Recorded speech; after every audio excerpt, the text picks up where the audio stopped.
Okay, so while Mark is taking apart this Ranger that he's gonna weld the frame back together. We're stripping down plastics to see where all the damage is so that we can get started. Yeah, so while he does that, I'm gonna do a Q&A with him to just kind of get some questions answered for everybody. And I'm gonna film one question at a time. This is a combination question that has come up when we did the auction videos and just recently. Okay. And I'm gonna wait until you drill. Ready? I'm not drilling. Oh. And that is the one that says, how come your wife gets a bigger shop? And what are the plans down below where the campground used to be? She gets a bigger shop because she's earned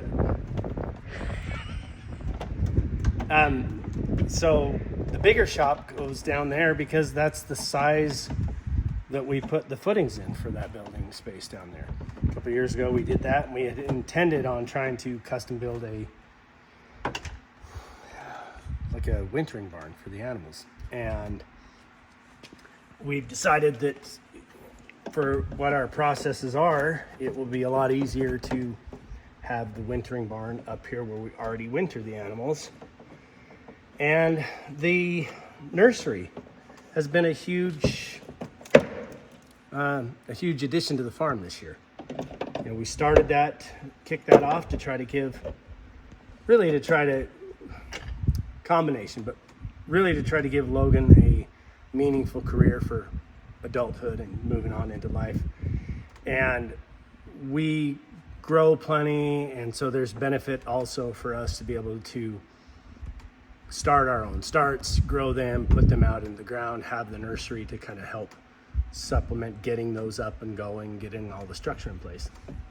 And so it's kind of one of those things where we needed some of those spaces anyway, and that nursery's become very, very, I don't know, it's been a big uptick in our just revenue and everything and production on the farm. So it's been really good for us. So we're gonna put the structure down there to help support that and support kind of the sales frontage for everything that comes. You know, people come up here all the time and they're buying plants and they're buying starts, and we have people coming and buying piglets and things like that. And so just all of our farm product that we make, that gives us a space to work with it. And then it gets a lot of stuff out of this shop. And this shop has been such a home base for us, but there's a lot of things in here because everything that happens has to come back to here to function. So we have all of the property maintenance tools, chainsaws and weed trimmers and things like that have to come in here because they can't be out somewhere else, and things that support all the garden growing. So any of our fish emulsions, fertilizers, things like that, any of the potting soils, any of our hand tools and shovels and rakes and all that kind of stuff, it all ends up back here.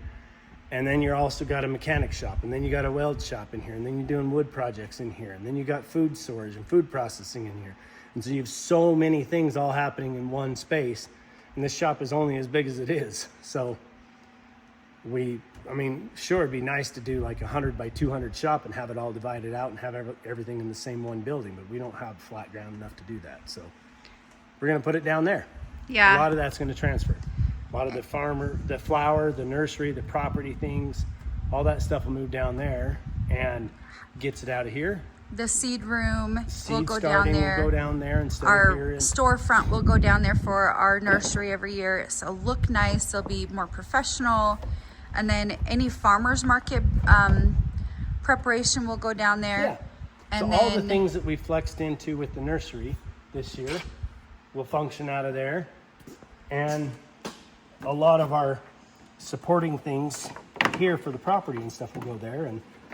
And really, it's not really even fair to say that it's a your shop, my shop kind of thing, because even here, you're in here just as much as I am, it feels like. Right. If you're not working, you're here in the shop doing whatever things you want and or need to do. And that's just how it is. So it's just going to create more space for us to separate some of these processes. And Yeah. get better, so. Well, the other thing too is like you like doing the nursery stuff with me, Yeah. and to kind of we always do things together very often. Yeah, when you we know. can. We like yeah. hanging out with each other. Yeah, we do. So yeah, that's the point. That's the reason. We put in them footings and we set them for 30-foot spacing on center. And we did such big footings. There's even a little bit of room to kind of work with that. And this trusses and this pole frame kit will fit on the existing footings. It's designed to have a little bit tighter spacing on the poles, which is okay because we can just put in a couple extra footings where we need those poles. Yeah. But the existing work we've done will work for this shop, and it'll work perfectly down there. So that's just happens to be a really good fit. And when are we going to do that? We don't have the answer. When it gets to it. Yeah, I'd when like it to gets get to it. poles and roof up before snow flies. And But if that doesn't happen, it won't happen. I think the snow fly is going to be in December. Oops, there you are. I think that we're probably not going to have another big winter for a while. Yeah, I don't know. The way our weather's acting, it's like it's going to be a while before we have another big winter. So We'd like to get that up before winter, yeah, but the pig shack building, it's far more structure important. is way more important because that adds a lot more work and a lot more complications for us just in functionality, because when it's up there and it's covered in snow and then there's feed and there's animals and they're working and they're penned up, it just gets deeper and deeper and deeper and adds a lot more work for me and for the farm in general. So having that covered for them is going to be a huge improvement in everything. Sorry, So is this priority bent one. on purpose, or is that bent from when I threw Right this? here is a factory bend. Oh, it is a factory bent. This right here is not a factory bend. See where the pent's Oh flipped? yeah. Yeah. Okay. Okay.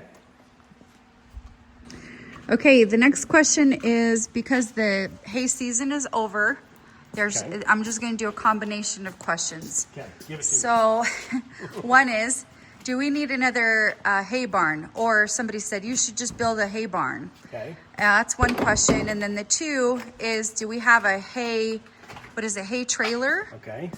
that helps with, picking up bales off the field? Yeah, gathering them. Yeah. And then the third question is, do we have enough hay storage? You didn't get stung. I watched that. That was You're just fine. a box Third elder question bug. is what? Do we have enough hay for the season to supply for our animals? Okay. So let's start with, do we have enough hay? Too much hay. Yeah. Way too much hay. We have it posted We have- for sale. Yeah. We have one cow, little Mabel, year-old heifer. We don't have any other cows. We do feed hay to the pigs, but they don't consume enough, not like a cow does. They get most of their food from the grains and stuff. So way too much hay than what we need, but that's okay. So we're just selling off the excess right now. Hay barn, build a hay barn. When we built that equipment shed, if you remember, the very end bay is wider than the rest of the shed, and that was built for hay. That's supposed to be more than enough hay to handle all the pigs plus a couple of head of cows and be able to keep it all under storage. And it's full. So our hay barn is full for our full needs of what our needs would be for hay. Build another hay barn. Sounds like somebody that doesn't know the channel and well enough to know that there is nothing flat up here to build a hay barn. There is no space to build a hay barn without carving in a flat space first. So we can't add a building anywhere unless we go through and plan it to where we're going to cut it in. What does that impact? Is there a road above or below it that's going to impact where that cut in goes and how that pushing off, is that going to bury a road? Is it going to compromise a road that's above it? What about the drainage and the runoff and the melt of the snow? So we can't just put a building up somewhere up here. Well, hold on. There's I want so to many interrupt layers you. to The that. other thing is, let's say you get a bunch of hay. How are you going to deliver it there? Yeah. To put it up somewhere on the mountain. Somewhere That's- else up the road. So it that needs to is- be closest to the entrance. The entrance is full. We're not getting built out. younger to have that kind of chore. Yeah. Yeah. So, but I don't need a bigger hay barn. I have plenty of hay barn for the hay that I would ever need. And I don't own that hay field. It's not my property. It's my friend's, and I'm helping him because he wants it to be cut and managed so that the property is gaining value and not just wasting away. And so it's just working out that way. But I have a hard time with the idea that I'm going to spend on something that relies on somebody else's property to be able to have it. I have no use for a hay shed if I don't own hay ground. I have use for enough hay shed to store the hay that I'm going to feed for the year, whether I'm growing it or whether I'm buying it. So I'm good with the hay shed I have. The hay that we're getting off of this field now, we're just going to be selling it until we can get down to a manageable size. And then several people said, sell it to Red Poppy. Well, we sell it to whomever wants to buy it. And, Yeah. you know, they're friends of ours. We talk with them all the time, and he has sources in his family that he gets hay typically and different things like that. And if he wants some of this hay for it, he'll definitely come and get some of this hay if that's what he wants. And if he doesn't, he'll get it where he wants it. And, Yep. you know, it's just one of those things, you know? So, Yeah. Yeah. But yeah, at any rate, it's just, you know, we'll just sell in the hay. We'll sell the excess. We're just turning it into a cash crop, basically, Yeah. for now, until we'll have enough to keep our animals fed, and otherwise it's a cash crop. So as far as the hay wagon, we actually did get a hay wagon with some of this equipment when we got all that equipment.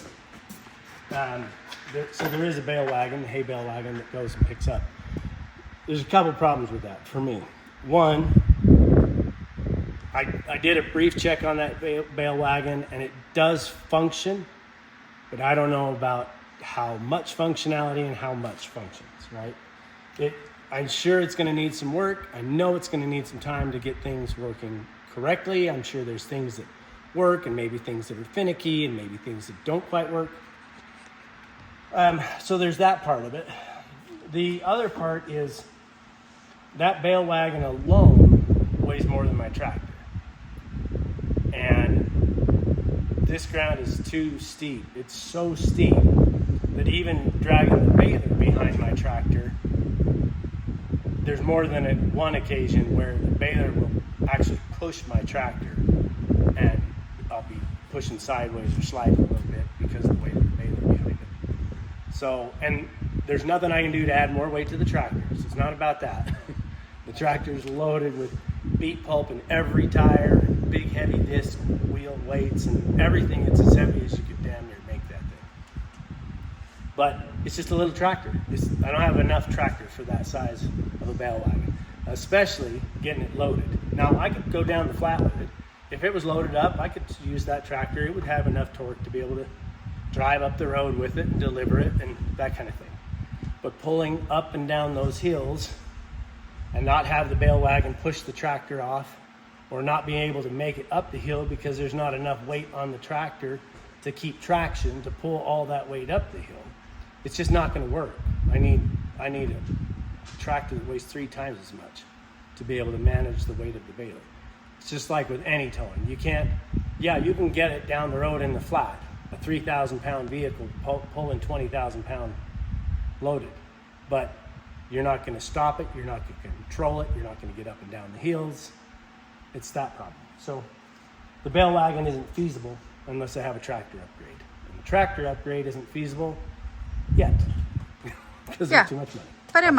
But it might be soon. Maybe. Okay.